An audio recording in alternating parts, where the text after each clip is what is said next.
Bismillahirrahmanirrahim. Assalamualaikum warahmatullahi wabarakatuh. Alhamdulillah, Nanda sekalian, bagaimana kabarnya di rumah? Mudah-mudahan tetap semangat walaupun pada saat ini kita masih belajar di rumah masing-masing.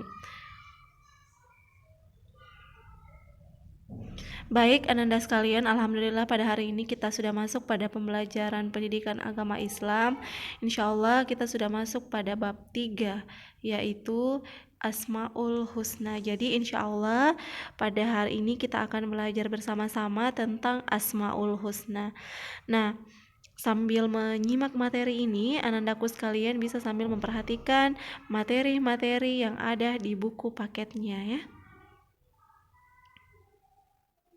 Baik, Ananda sekalian, sebelum kita masuk materi, terlebih dahulu insya Allah Ustazah melampirkan tentang tujuan pembelajaran kita hari ini.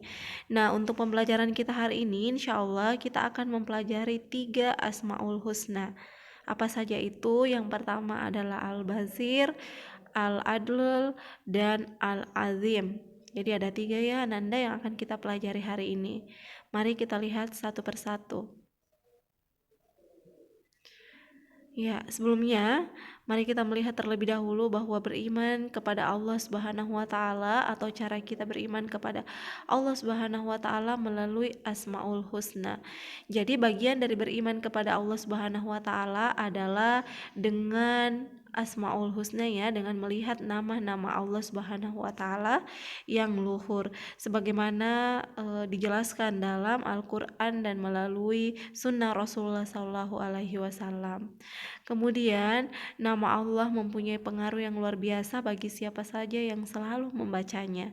Nah, ini salah satu firman Allah Subhanahu wa taala dalam Quran surah Al-A'raf ayat 180. Hanya milik Allah Asmaul Husna.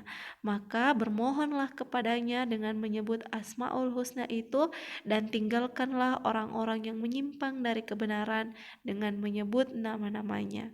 Mereka akan mendapatkan balasan terhadap apa yang mereka kerjakan. Masya Allah.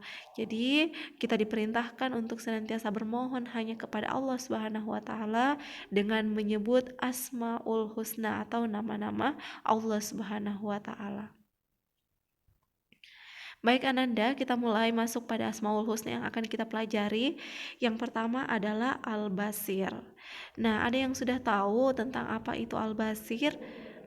Nah ini ya, jadi Al-Basir itu artinya Allah itu maha melihat. Iya, Allah maha melihat segala sesuatu, baik yang tidak tampak, yang tersembunyi maupun tidak tersembunyi. Ya, olehnya itu Ananda, berhati-hatilah ketika kita berbuat.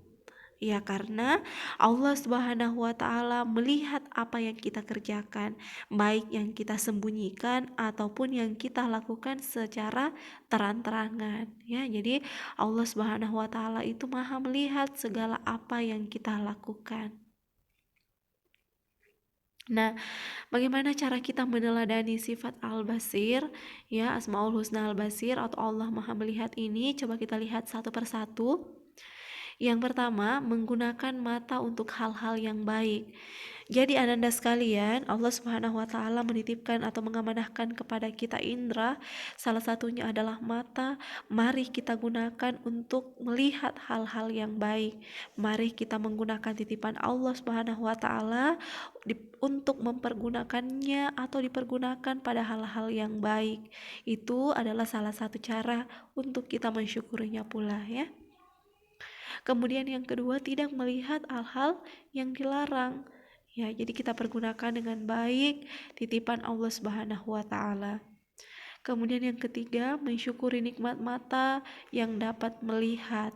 Masya Allah, Allah menitipkan kita mata, penglihatan, ya, untuk melihat keindahan seluruh ciptaan Allah Subhanahu wa taala, untuk mengabdi kepada Allah Subhanahu wa taala.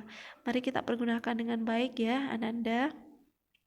Selanjutnya yang keempat, menggunakan mata untuk melihat alam sekitar sebagai bahan renungan. Masya Allah. Di pembelajaran yang lalu kita sudah mempelajari tentang bagaimana kita melihat tanda-tanda kekuasaan Allah Subhanahu wa taala melalui alam semesta. Iya.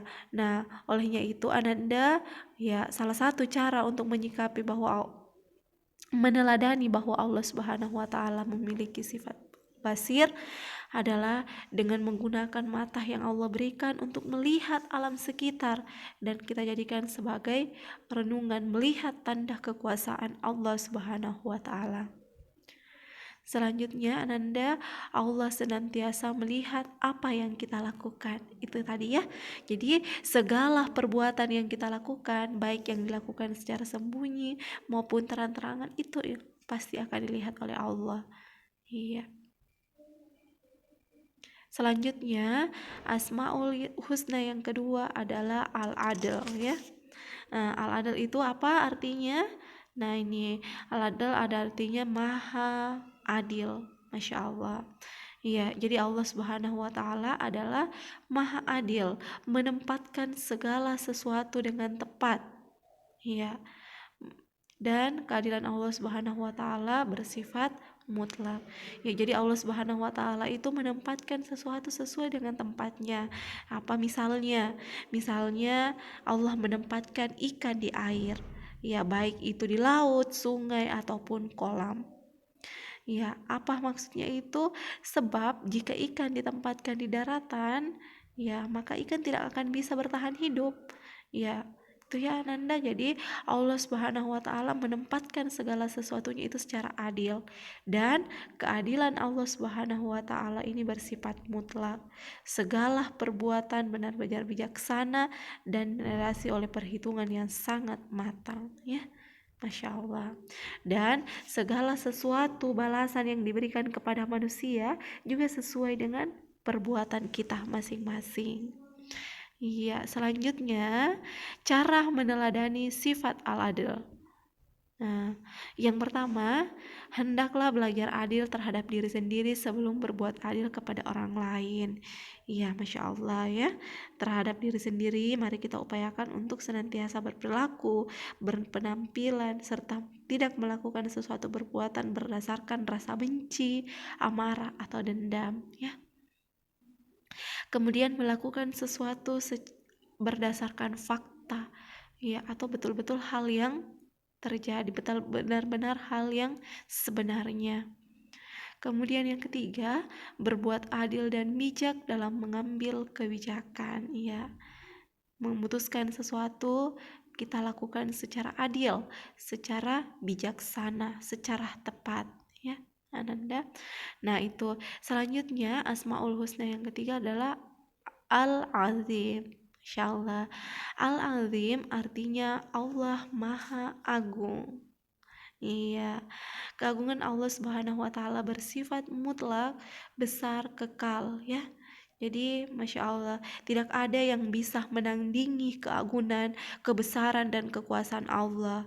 Allah memerintahkan kepada hambanya untuk menyucikan namanya dengan agung ya, sebagaimana firman Allah Subhanahu wa taala, fasabbih bismi rabbikal azim. Ya, maka bertasbihlah dengan menyebut nama Tuhanmu yang maha besar. Ananda sekalian bisa lihat dalam Quran surah Al-Waqiah ayat 96. Baik, selanjutnya meneladani sifat Al-Azim. Ya, bagaimana caranya? Yang pertama, bentuk meneladani kepada sifat Al-Azim adalah dengan menaati segala perintah Allah Subhanahu wa taala dan menjauhi segala larangannya. Oke. Kemudian yang kedua, mari kita meneladani seluruh akhlak Rasulullah Shallallahu Alaihi Wasallam. Masya Allah, ketika ini bisa kita amalkan dengan baik, Ananda, insya Allah ya akan terbentuk pribadi-pribadi kita yang senantiasa bersyukur, akan terbentuk pribadi-pribadi kita menjadi orang-orang yang bertakwa ya. Insya Allah kita akan menjadi orang-orang yang senantiasa dicintai oleh Allah Subhanahu wa taala. Baik Ananda, materi pertemuan kita pada hari ini demikian. Jazakillah khair atas segala perhatiannya. Syukran. Wassalamualaikum warahmatullahi wabarakatuh.